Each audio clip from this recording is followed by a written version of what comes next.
Hello and welcome to another special edition of Canon on the Couch. This is our December edition. As you can see, Christmas themed to somewhat. But tonight we have a very special guest. Tonight we're going to do something a little bit differently and not make it completely about photography and videography, but about mindset, business and growth and how that evolves photography and videography and content in general. So this very special person is one of the first Australians to win a Super Bowl, also a cancer survivor. He runs his own business and has now shifted to helping others with their business, arranges community events and does a whole lot of special things within Australia. Let me introduce Jesse Williams. Appreciate it. Jesse. Thanks for having me. Thanks for coming on, man. Absolutely. It's great to have you here. Now, Jesse, for those who don't know about your story, growing up, born Thursday Island. Born in Brisbane, actually. Born in Brisbane. Brisbane, yeah. My family moved down from Thursday Island, but born in Brisbane. Awesome. And tell us a bit about your history. Obviously, tonight's going to be a bit sports related for those who don't know you, but explain a little bit about how you got into sports, because I believe you started very early on with basketball, but sort of transitioned to football. Yeah. So both my parents played pretty competitive basketball. My mum played for Australia and a bunch of other stuff when she was younger, and then so they all transitioned. I guess my lineage a lot comes from Thursday Island, so everyone sort of made their way down. But was born and bred in Brisbane. And went to school out here all the way up to grade 12. So I was lucky enough, I played pretty much every sport like every Australian kid does. And, as a Indigenous young man at the time, sort of was involved with all different types of stuff and community events, culture, sport, obviously is the adhesive for a lot of those situations. But I was lucky enough. I started heavily with basketball. I played at Southern District Spartans and then Logan Thunder to finish it off, and still a lot of people around that I still see at those clubs and stuff like that, which is cool. And then sort of transitioned when I probably would have been 15, 16. I asked my parents for a gym membership for my birthday, and I started working out like every kid does, and I get all my information from bodybuilding.com like every kid did at that time. And I got too big and stiff real quick, so the transition to football made more sense. And I had a few friends from basketball like, hey man, obviously saw my girlish figure and was like, you need to come and play football. So a lot of it happened, there was a lot of synergy because I knew everyone, and it happened quite naturally. So I was lucky enough to go down there and sort of get in a good environment of coaching and get to hit people and not get in trouble. And at the time, that was a great thing for me. Sounds like a cool thing. And I just sort of fell in love with it. I got really good really quickly. Obviously, the tangible skills from basketball translated over really well. And then obviously being my size, which would be essentially be this size when I was 16, 17, I stood out pretty good. So then from there, it sort of, it was all football from about the age of 17, 18, and working towards how do we continue this? How do we get to the US? Nice. I think I saw you the first time you came across my vision was I think Kieran Mall put a cover of you in your Bayside Ravens jersey. And it was like talking about prepping you for basically the US. And me looking at that, seeing that early on and knowing that we had only really had punters over there at that time, I was like, shit, that's pretty steep. That's a big deal for a positional player essentially going across from Australia. I mean, it was, no one really had done it.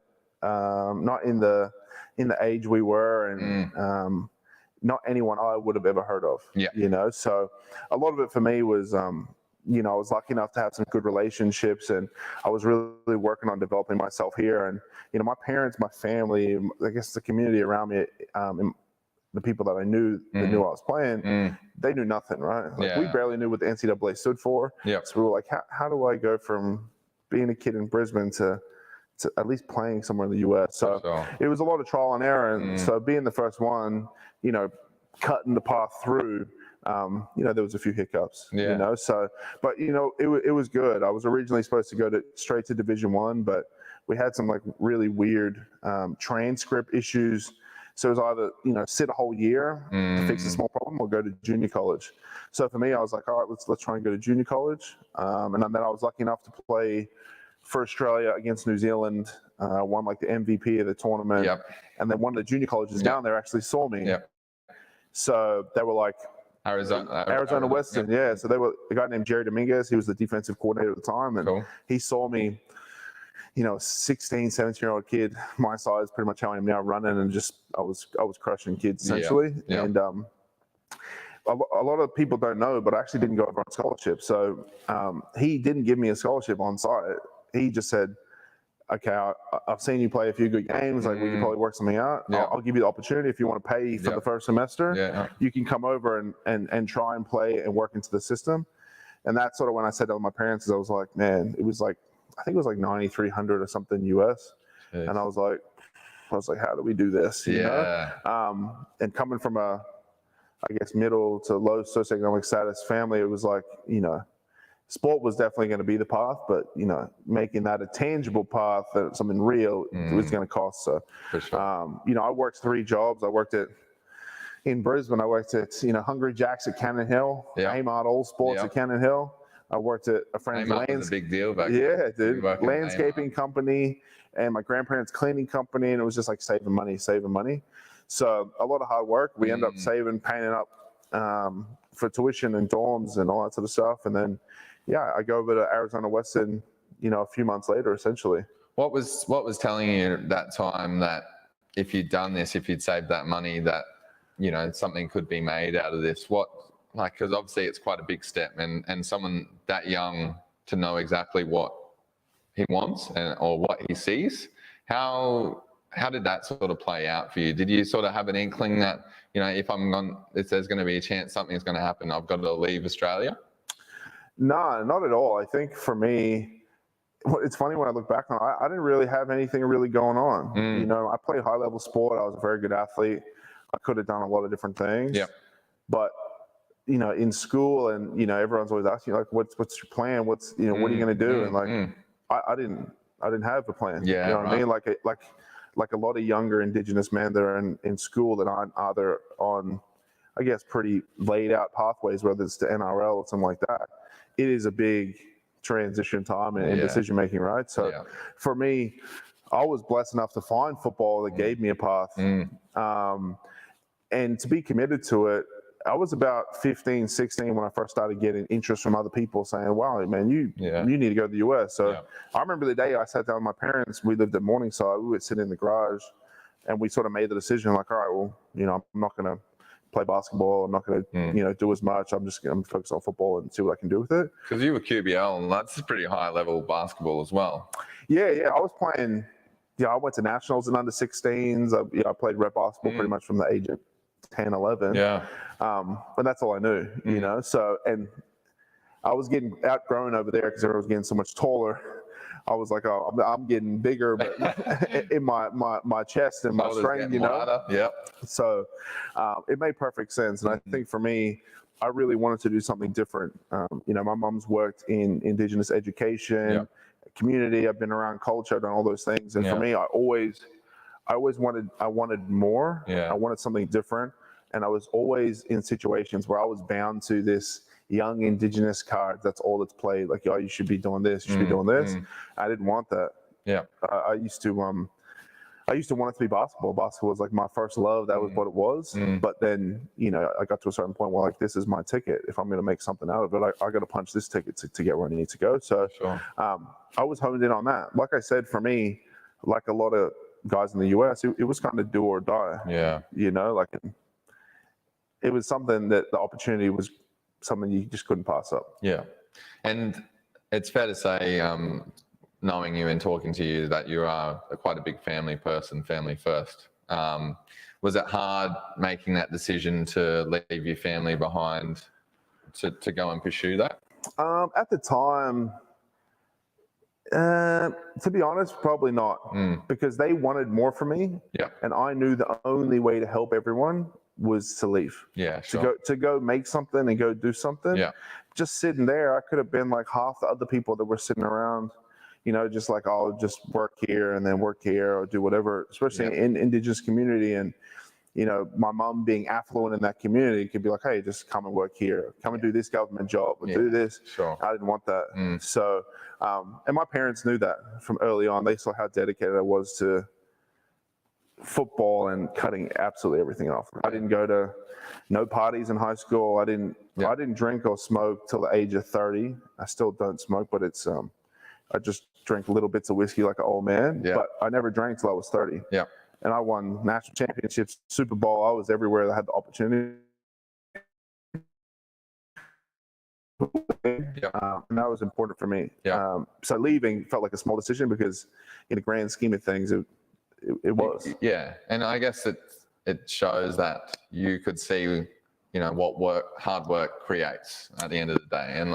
And I guess you could kind of predict maybe, if I do the hard work now, it'll pay off later. Yeah. And like, it was super cliche. Like you'd watch movies and you'd see guys and it was like, and I tell kids that I speak to now or they're involved or camps or whatever that, sometimes your life comes down to one moment or one day.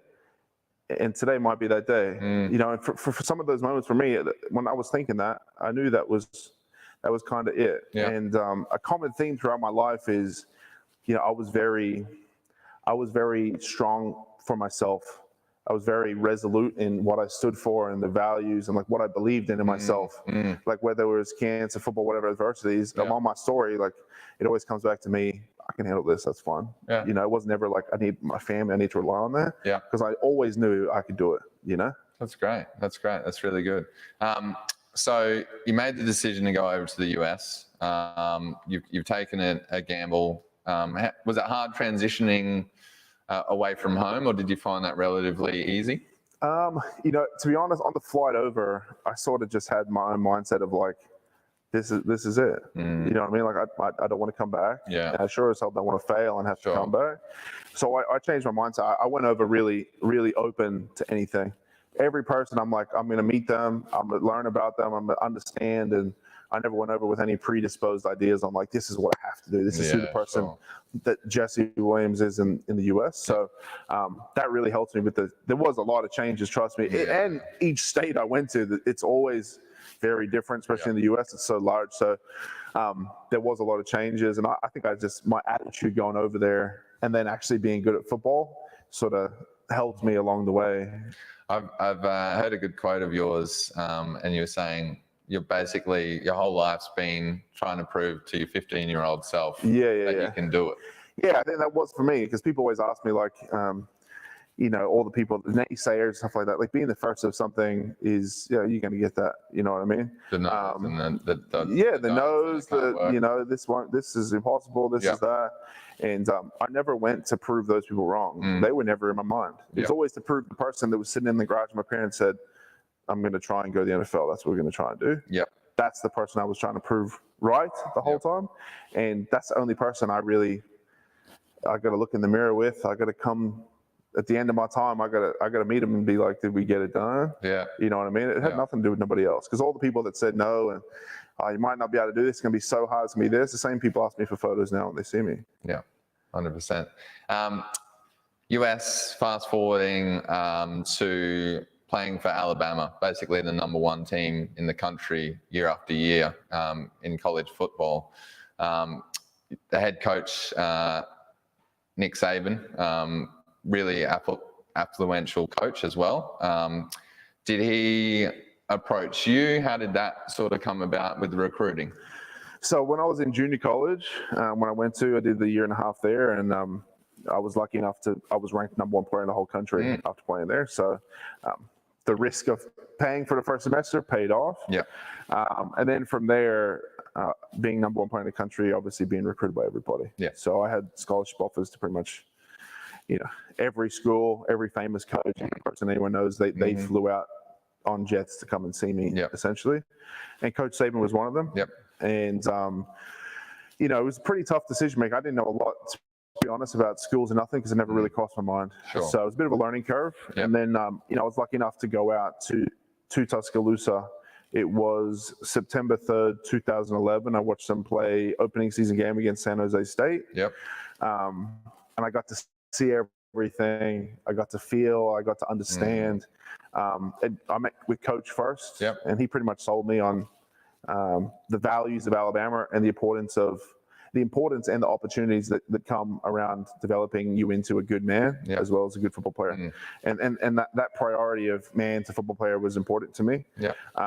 So by the end of that trip, I pretty much had committed. You know, my exit meeting, I said to Coach, I said, we'll shake hands. I said, it's a done deal. And so then from there, I was lucky enough to have a good relationship with Coach my whole career there. And, you know, playing at Alabama, living in Tuscaloosa, that was, man, the Tuscaloosa, honestly, to me, feels like home more than anywhere else does. I left everything out on the field, blood, sweat, and tears. And, you know, I would do it 10 times over. So it's definitely got a special place, and I would never change that. I've read somewhere that basically with your coach, you would run through balls for him. Why did he leave such a lasting impression on your life? I think he led his character. It just ran true with how I am and how I aspire to be, and that's leading by example. And obviously with characteristics of integrity, discipline, and the things that he upheld by showing them and doing them, and that really meant a lot to me. It had nothing to do. I was lucky enough to go into that situation not knowing anything about him. You know, I didn't know like all the grand aura that he presents. You know, I mean. Right now, I tell people when you meet him, like he changes the atmosphere in the room. But that doesn't have to do with how famous he is. That just has to do with the type of person he is. And so he really bought into me as a person, as a man, and a football player. So like I had to do the same with him. And you know, still to this day, you know, if he calls me, then you know it's game on. You're picking up. Yeah, I have to. I also saw somewhere as well. I think you were saying that you could have easily been the star athlete at a lower tier school, you know, #1 athlete in the country. Everyone's sending you offers. You can easily get caught up in being like, I want to be a star somewhere. But it goes to show that you bought into the community aspect or the team aspect rather than just being yourself. Yeah, I mean, honestly, at the time, looking back, for me, my life is always going to be, when I tell this story, is going to be based on choices. And those were some of those choices. For me, it was either go to a small school and be the man, or go to Alabama and have the hardest route to actually play and be involved. And for me, if I'm going to write like at the time, I'm thinking if I'm going to write a book or do a movie about this, like it would be way cooler to tell my kids that I just took the hard route and made it work instead of just like something I felt would be easier or more comfortable at the time. So yeah, of course, I was like, life's been hard already. Like, let's just get this train rolling on. Yeah, you know? for sure. And coming out of college, you were obviously very high regarded. You just won 2 national championships, which is huge. I mean, I've read a bit about the story in the draft process, but was there anything during the draft process where you were like, people still don't understand who I am or get where I am? Yeah, I mean, it's like the tattoos thing, I think, was one. Yeah, it's very different. Like it was very on the cusp of like social media, and I think players having individual brands and stories. It was still very NFL of the past of like meat market and get guys in that are, you know, big and strong, and then you know, get them working. And then for me, being, you know, I was ranked number 2 or 3 D tackle coming out of the draft, and then hurt my knee in the SEC championship game before the national championship. So that knocked me down a bit because I had surgery right before the combine. So little things like that. I never really put a lot into the draft in regards to the process for enjoyment or anything like that. I just worked out the whole time and made sure no matter where I went, as soon as I landed, I was ready to roll. And that's all I did. Like when I got drafted, I was in the weight room in Alabama. I had all my phones laid out, and I just got the call. John Snyder picking up. I still have the screenshot of the text he sent me. And I was like, cool. I was like, let's do it. I was like, book the flights. I was like, I'm ready to come out. All my stuff was packed. everything was ready to go. I knew I was going somewhere. Yeah. I knew I had to work. I knew it was going to be hard. Yeah. It didn't matter what color, what city, rain, hail, or shine. I was like, it's just football. Yeah. And obviously, playing career, one of the biggest highlights, obviously, for any athlete is winning the Super Bowl. Accomplished it in Super Bowl 48. Yep. But you've had your own setbacks once you reached a very high level. How did that teach you about, I guess, adversity and pushing through? And doesn't matter how many setbacks you get in life, you still got to keep pushing. Yeah, absolutely. For me, I don't think it taught me a lot about adversity. If anything, it gave me situations that I could use the learnings I've had most of my life. Yeah. And my story has been like most people's. It has ups and downs, and I've just been lucky enough to be able to learn and had some pretty crazy ups and some very low downs to be able to get. I try and tell myself it just shows good range, right? You know, I got real low and I get real high too. So, but I think a lot of it, the adversity through playing football and stuff like that was so normal. It just doesn't look normal to other people. Yeah. You know, I was used to having surgery. I'd go in on a Thursday, I'd be running the next Tuesday. Yeah. You know what I mean? So it's just little things like that. Internally, like I said earlier, a common theme in my story is me being very resolute in my own strength and be able to handle those things. Yeah. I never doubted anything to do with me. Yeah, it was more just like, how quick can I get back? How quick can I, you know, how quick can I recover? How quick can I, you know, be at the best I possibly can be? Yeah. But my mindset was I never focused on the negative things because it was always planning for what's next. And I wasn't, by no means was surprised by adversity. Yeah. I was welcoming of it. I was just like, how do we figure it out and move on quickly? You know? Yeah. Right. So it sounds kind of like you enjoy the process of hard work, I would dare say, or something that is hard. I think I'm probably more addicted to the process than I am the outcome. I enjoy that a lot more. It almost seems bad. I get so addicted to the process, the outcome doesn't always mean as much to me. Yep. And that's, you know, in a lot of aspects, whether it's work or, you know, training or just in my life, you know, that's sort of my own learning curve where I'm like, oh, maybe I should start enjoying some things, not just the working component, you know? And reaching the NFL, I guess that would have, like they would have broken down not only your character, but the strengths that you have. How do you accomplish not being known as one specific category? Like you might be the strong guy, you might be the big guy, but you want to be known more than that, and you want to be more than that. How do you go about changing people's opinions, or are you just more focused on yourself? Yeah, I mean, at the moment, I tell a lot of people, like, you have to write your own narrative or sit around and watch other people do it for you. So for me, I've always been able to talk, and I think travel really honed that in for me. Yeah. I can really articulate how I feel, you know, the things I want to get across to people. So storytelling just came a natural thing to me, whether it is talking to coaches, talking to other teammates, talking to the media especially. Yeah. I had to paint my own picture because the picture they were painting, I had to tear that up and throw it out because it was wrong. Yeah, right. You know what I mean? So I had to really develop my skills in myself because being a young man and I had no media training or nothing coming in, you have to sort of be on the run. I'm going from playing here in front of 50 people, junior college, maybe in front of 500, and then I'm in front of ESPN on the cover of Sports Illustrated playing at Alabama in front of 110,000. So I had to really level up my skill set on how I told my story and control that narrative my whole career, you know? For sure. Obviously, in a lot of ways, and I guess some good examples like a Johnny Manziel and a few others that get a bit misdirected in their path. Once fame and money comes into it, it can cloudy the waters a little bit. How did you struggle with redirecting your focus, or were you always quite laser beam with it all? No, I've always been pretty dull. For me, when I made those decisions when I was in the garage at 15, making the NFL had nothing to do about money for me. And it never was. It was about proving myself right, you know? And that's stuck pretty true. I never was really swayed or was able to really get pulled either directions. I never was really in trouble or did anything. I didn't really I didn't drive a Lambo or, you know, have a lot of diamond chains. Yeah. I couldn't really fit in a Lambo, so it's tough, you know. You save a lot of money being this big.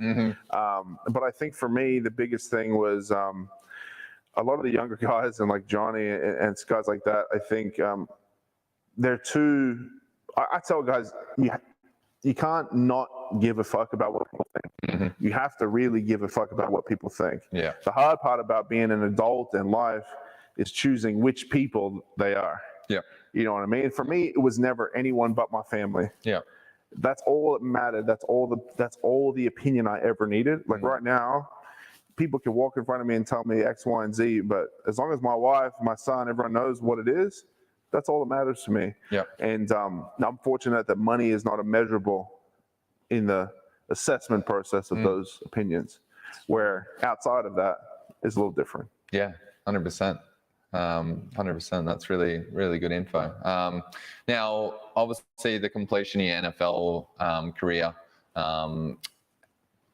cut short a little bit due to cancer diagnosis as well, which is a bit of a setback, obviously.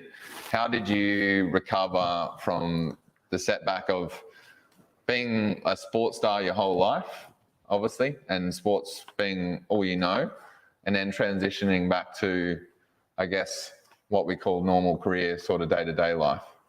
I never really put football on a pedestal. It felt like a job to me because it was like a mission I had to complete. Yep. And then coming back here, I've just been blessed enough that my skill sets, those circles overlap with areas that I'm quite passionate about. Sure. So it doesn't really feel like work to me a lot of the time. Yeah. Look, there's definitely stresses and problems, but the problems are not the whys I'm there. They're just the small things I got to deal with, right?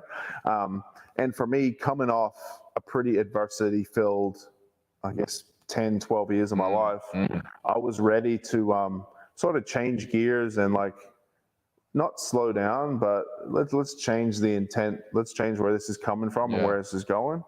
And like from being in a receiving role, whether it's money, attention, you know, confirmation, all that sort of stuff, as soon as I retired, I had a huge internal, I guess, moment where I'm like, I need to go into a serving role. Yeah. This is where I feel more natural. Yeah. I just had the most, I guess, achievement-filled, highest highs, lowest lows, 10, 12 years of my life. It would be unjust if I don't turn this into being able to help people. Yeah. And then that's when I retired. I went back to the University of Alabama and I worked there helping the guys for like 2 years. Yeah.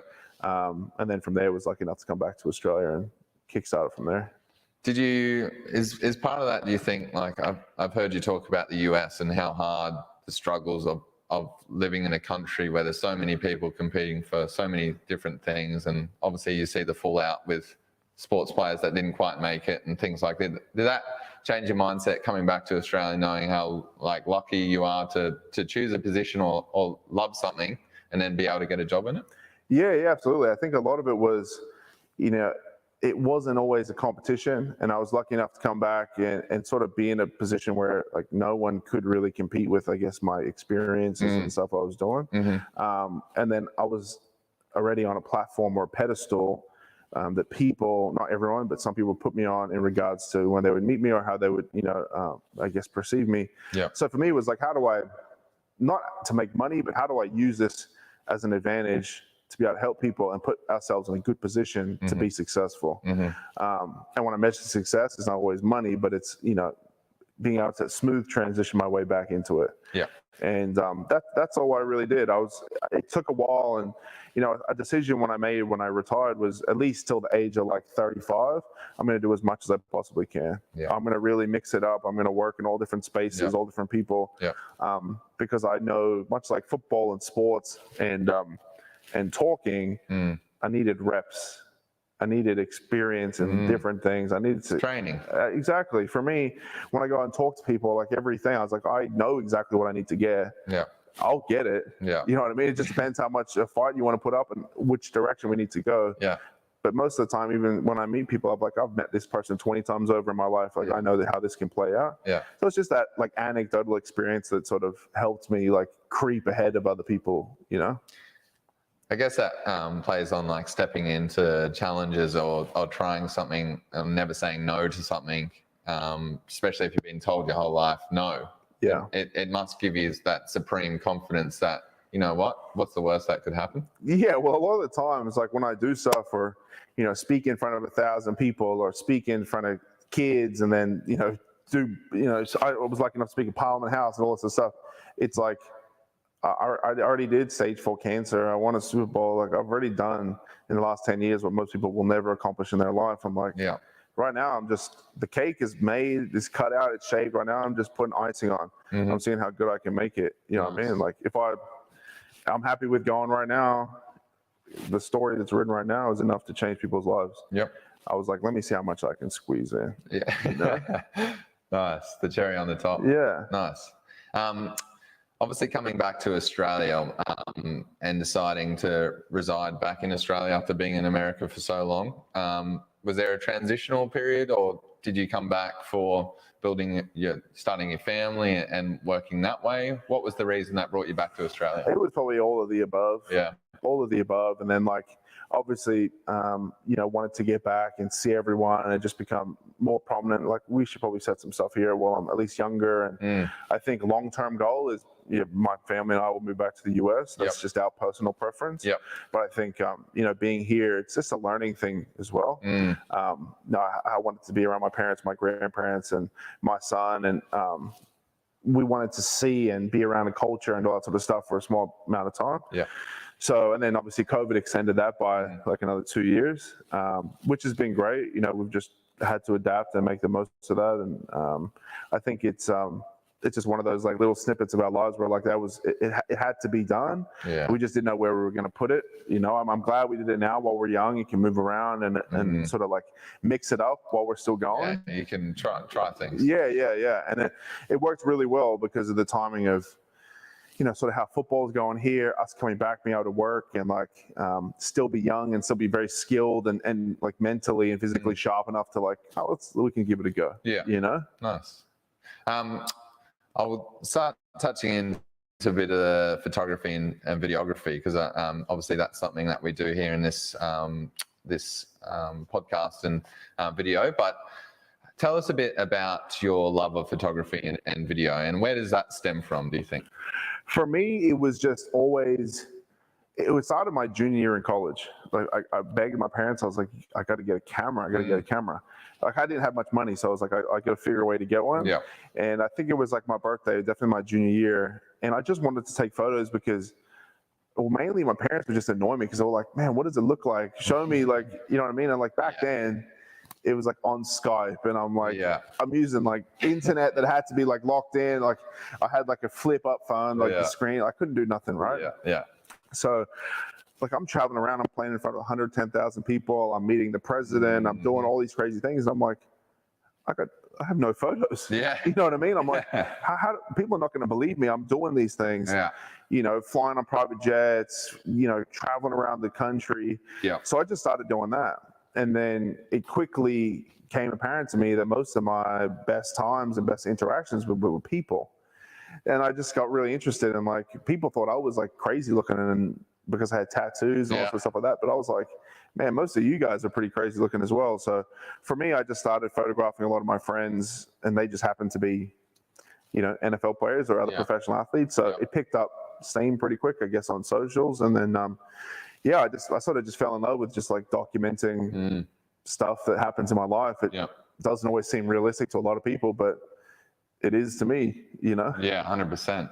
So it's more so, I guess, the documentary aspect that really got you interested because you wanted to showcase the things that you'd done and obviously accomplished or seen, but not only that, but telling the stories of other people that are around you, like the community. It definitely started with documenting my life. And then I love talking and understanding people, and I love listening and hearing other people's stories because I know, like, I don't even think my story is that good. You know what I mean? Because I've spoken to a lot of different people. And I just always wanted to connect visuals to that. So I'm like, man, like this person's got crazy looking eyes. You know what I mean? Like I just want to get a cool photo, And I was always shooting like super like depthy stuff that I really liked. And I got stuck on a few photographers early on that were like really close portrait guys, black and white, and documentary guys, like telling stories with it. And that's sort of where it went from there. Yeah, right. And then I guess turning that into a profession, because you obviously do quite a lot of digital work now. Yeah. And you actually run a team of videographers and photographers. When did you decide that maybe, this could be a career move, or was it just more so something that was fun that turned into a job? Yeah, it never really was a decision. I just started getting really, really good at photography and like doing videos, and like I was always creative, and I do a lot of painting. My dad did a lot of painting. I was still painting. I've done spray painting, all sort of stuff. So I was like, just always doing it, you know? And then it started getting to the point where people are like, oh, you take good photos. Can you do this for my thing that's opening up? Or, hey, can you shoot photos of my family because of this situation? I'm like, sure. And then it just ended up like everywhere I went, like everywhere I traveled, it was like a camera bag in my car. It was just like, someone's going to ask me to take a photo for sure. For sure. And I didn't mind it, it was part of my life. And early on, I just did it for select people. And at the time when my great grandfather was alive, I was lucky enough to spend a lot of years with him. And I got to photograph him a lot, like his book and, his pictures are like in the State Library in Brisbane and like stuff like that. So it's like stuff like that was important because I'm like, these are milestones I really need to take care of and remember, For sure. And then obviously that's transitioned, I guess, obviously the love of people and conversation, capturing the digital environment, it kind of works the narrative quite well on what you do now. And obviously you're starting to involve a bit that into the community side of things, which is something you're already doing over in the US before you got here. Tell us a bit about the camps and community side of things now that you... Yeah, so a lot of it is, we did a lot of work, both my wife and I are both Indigenous. She's from northern New South Wales. So we wanted to really push a lot in the community. So we did that for a while, especially through COVID. We tried to support where we could. And I think just of recent, we're really thinking of, sport is the adhesive to most of these communities. It's the catalyst for majority of the good that happens. And football, American football changed my life. So it's just recently that we've, and I say recent as in like the past year, we've jumped on and really tried to help the sports community around, especially like youth development and pathways to the US. So for me, the skill set of, storytelling, branding, being able to articulate these stories visually to people as well has really helped those groups and how we, I guess, get the messages across. And that sort of, I guess, is our value we can add to people. For sure. Without even giving any money, like we can change the whole thing. And that's what I'm quite passionate about at the moment, and growing football and being able to change other kids' lives by getting them on the same path that I was on. And I guess that sort of echoes what you were saying about you feel like you've accomplished a lot in your life and you got to enjoy things that no one else will ever get close to. Do you feel now giving back to the community is your part to show that there is this type of world that you can live? There is this type of thing. If someone believes in you, they can grow from that? Absolutely. I think, I was lucky enough to be around some open thinking people that were allowed to expose me to certain parts of life that, gave me enough ideas in myself to have good values and push myself more than what's expected or what's normal. And I think a lot of kids now have boxed themselves into what they think is normal, what they think is success, what they think hard work is. So I think for me is, providing a different perception on, what's really out there, what's capable, and sort of, I guess, tangible information on how to break past that. For sure. What's a go-to piece of advice you'd give, I guess, a teenager growing up, trying to emulate sort of a bit of your pathway? And obviously hard work being a key component in your life. Is that something you always push to people that no one cares, obviously work harder? That's a quote that you live by? Yeah, pretty much. Like hard work has always been the shortcut, metaphorically speaking. And I think for me, that is still what it is for me. I've always been in situations because I can endure longer and I can outwork people. And that's always helped me But early on, as a younger kid, if I had to go back and tell myself, I would definitely say find something you really believe in and just do that. Or if you think you're believing in it, believe it a bit more. Yep. And I think a lot of the kids now definitely don't always have the confidence to even try. Yeah, which is pretty sad. Yeah. But I think that's probably the biggest one is, I think a big key to life for, purpose is finding that one thing and then just giving everything you got. Okay. I've never really had much balance in my life because I don't think it exists in successful people's lives.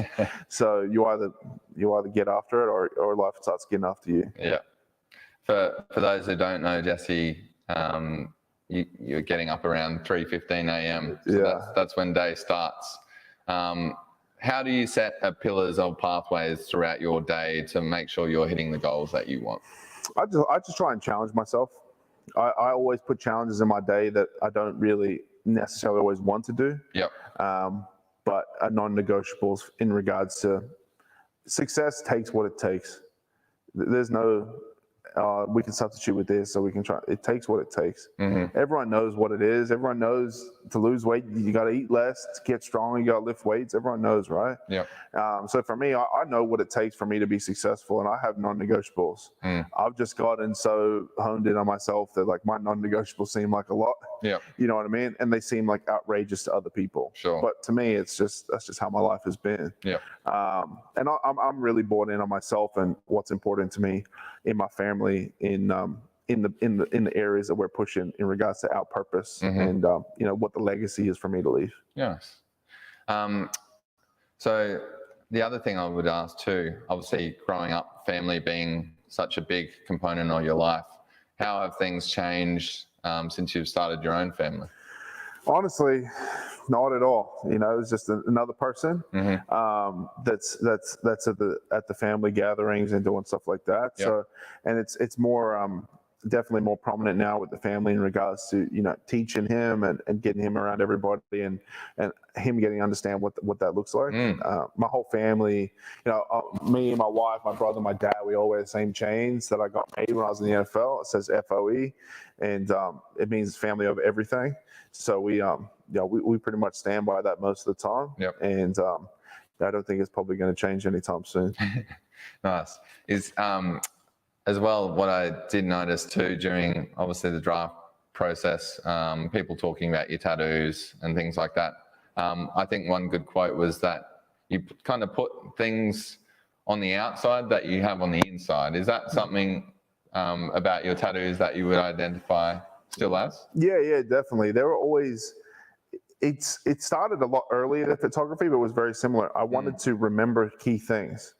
And for me, it always started with, it was like family and culture, and then it worked to like little things that I'm like, I know exactly where I got it, whether I was in Hawaii or Atlanta or Seattle, I knew exactly when and where. And I still remember, I've got my memory still sharp enough to remember those things, but it definitely was that. They're all very important to me in regards to the things I believe in, the things that I stand for, and things that I want to remember maybe when my memory doesn't always want to. Yeah, nice.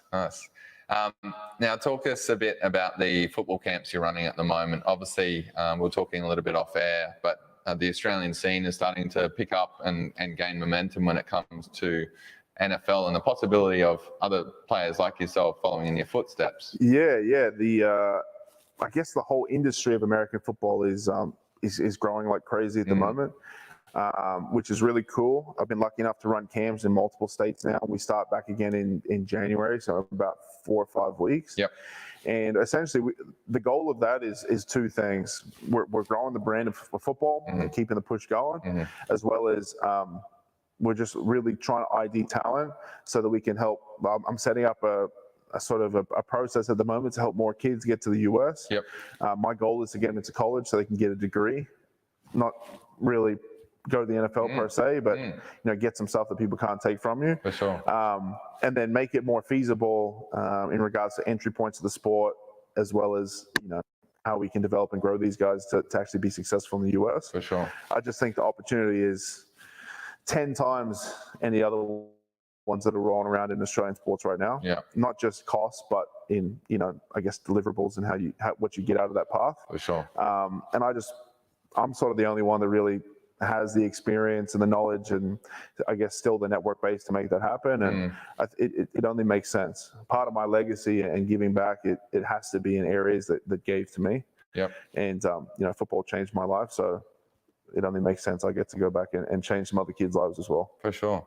Tell us a bit about your business mindset, because obviously learning those things for yourself and seeing other men deliver in a business way, even though it was related to sports, but business as well to some degree. How do you apply that to businesses that might ask for your opinion on how to develop a successful business, or what do you think it takes to make a successful business? Yeah, I think I've been lucky. Like my normal, especially like values and my attention to detail, my discipline has always been quite high. So it's taken me a while to understand where people aren't always like that. So I have to explain like this is a characteristic that successful people have. Yeah. But for me, it's sport has really good relativity and connective tissue to business, I feel like, especially working with a lot of sports people as well. It goes hand in hand. Yeah. So a lot of that stuff transfers over, like the discipline, the attention to detail, all these like attention to detail, integrity, sense of urgency. Those are all things that for me are great values that held up my sporting career, and the same values that are the building blocks, all the pillars essentially holding up my professional career. For me, I went from working hard all day to still working hard all day. I went from reading NFL playbooks to reading, other books, whether it's about business or personal development, stuff like that. So for me, it was just a simple transfer over. But in regards to explaining that to people, a lot of it is how good can I tell a story to bring people in, and how good can I explain these skill sets, being able to. One of my favorite things is not chasing a good income. We always chase a good outcome. A good byproduct of a good outcome is a good income. But it's very hard to chase a good income and still have 100% hit rate on producing a good outcome. So for me, it's always about outcome. So whenever we're going into stuff or helping brands, or right now helping either the NFL or Gridiron Australia or groups like that, it's like, where's the outcome? How can I be a part of the outcome, and what areas do I need to touch on? And we attack that. So it's always been outcome for me. I'd rather know where I'm going and understand the pieces we need than focus on just making money. Chasing money's never done anything for me. Yeah, great. We talked a little bit off air too, and I hope don't throw you in the deep end, but we're talking about possible book coming out in the way. Is that something you've been working on behind the scenes as well? Yeah. So I've been trying to do it for a while, and just writing it and honestly trying to compile the thoughts at the moment and putting it all together in regards to how long and how big a life book or something explaining the stuff I've had to go through would be. So that's probably the toughest part, and it took people so long to explain to me why I should do a book. For me, I just thought, I got to die first, and then someone will write it about me, But I'm having trouble on the dying part. Like nothing's got me yet, so I'm like, I might as well just do it myself before anyone else does it. And I think it's important part of my legacy. I'm blessed enough to see a lot of things, and probably a lot of those things that mainstream media probably can't or shouldn't cover. But I think are really valuable assets for lots of different people that need it. And people are constantly asking me like, got to do this, and I'm lucky enough to be on some platform podcasts to be able to explain little chunks of it. But I think it'd be good just to deliver the whole thing so people just stop asking me to tell stories. Yeah, for sure.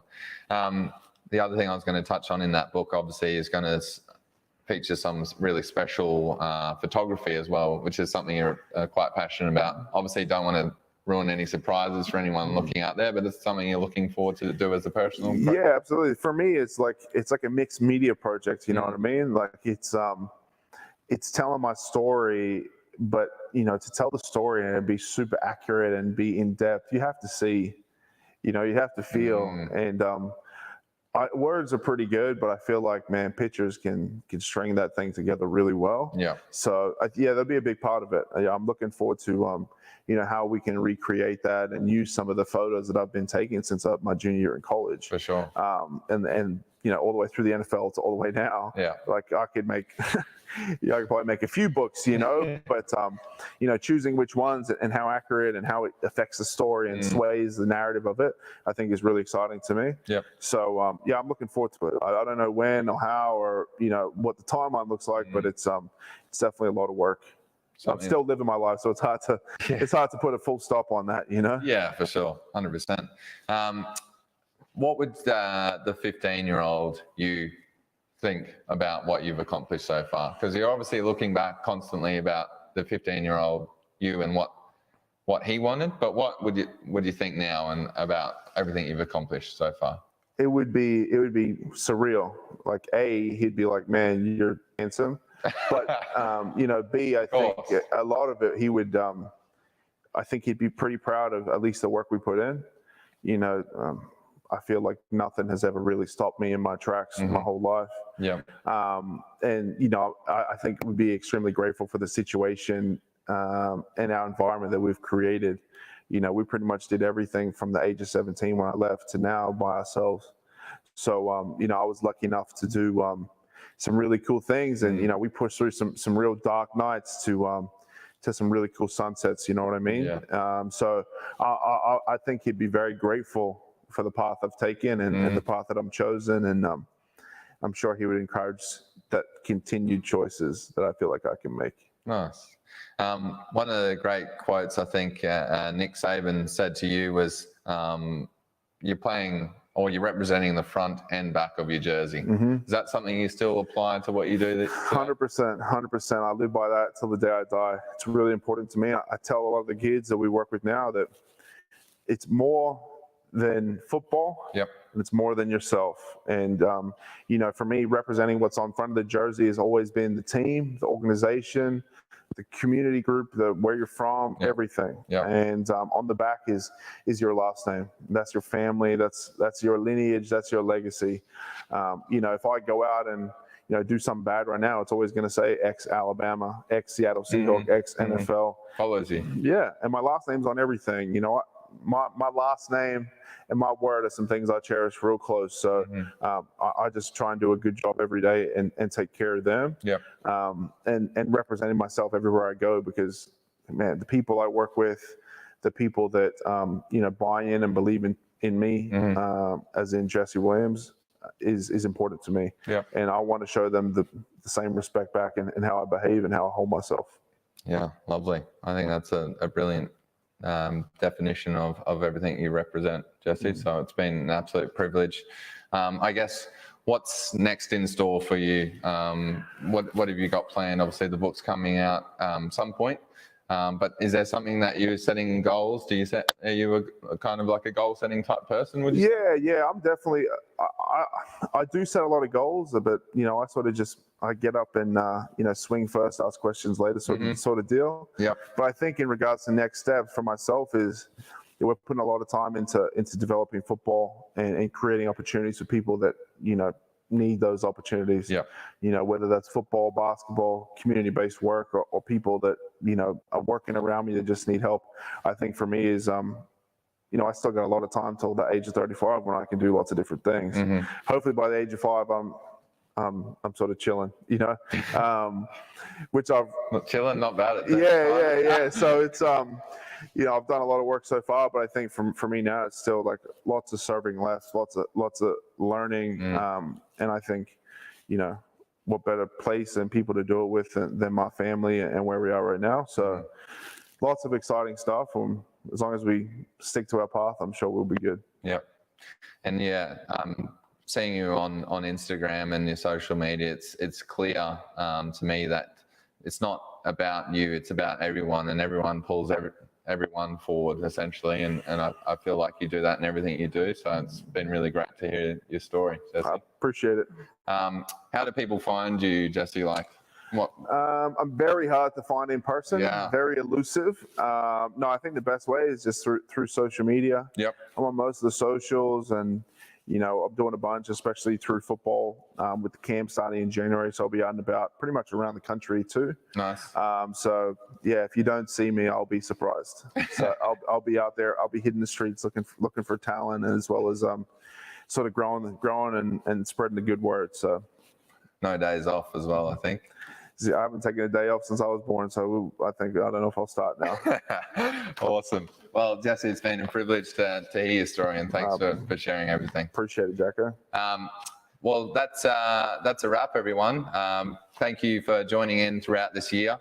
This is our last one of the year, so Merry Christmas to everyone out there. We'll be starting again in the new year. So thank you to everyone that joined in this year. Thank you.